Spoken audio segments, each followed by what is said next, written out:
ഇന്ന് 4 മണിക്ക് കഴിക്കാനായിട്ട് വീട്ടിലൊന്നും ഉണ്ടായിരുന്നില്ല കേട്ടോ. അപ്പോൾ ഞാൻ തട്ടിക്കൂട്ടി ഒരു പക്കാവട ഉണ്ടാക്കാമെന്ന് വിചാരിച്ചു കേട്ടോ. റെസിപ്പി ഒന്നും പിന്നെ ആർക്കും പറഞ്ഞു തരേണ്ട ആവശ്യമില്ലല്ലോ, എല്ലാവർക്കും അറിയാമല്ലോ. കുറച്ച് മൈദ, കടലമാവ്, കുറച്ച് ഈസ്റ്റ്, കായത്തിൻ്റെ പൗഡർ, ഉപ്പ്. ഈ സമയത്ത് നമുക്ക് മുളക് പൊടി ചേർത്ത് കൊടുക്കണമെങ്കിൽ ചേർത്ത് കൊടുക്കാം കേട്ടോ. ഞാൻ യൂഷ്വലി ചേർക്കാറില്ല. അതിന് ശേഷം നമ്മൾ കുറച്ച് സവോള, ഇഞ്ചി, പച്ചമുളകൊക്കെ ഞാൻ കട്ട് ചെയ്ത് വെച്ചിട്ടുണ്ട്, അതും കൂടി ഇട്ട് കൊടുത്തിട്ട് കുറച്ച് വെള്ളം ചേർത്തിട്ട് മിക്സ് ചെയ്യുക.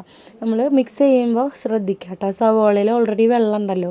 ഞാൻ കുഴച്ച മാവിൽ കുറച്ച് വെള്ളം കൂടിപ്പോയി. വറുത്തെടുക്കുമ്പോൾ കുഴപ്പമുണ്ടാവില്ല കേട്ടോ, സെറ്റായിട്ട് കിട്ടും.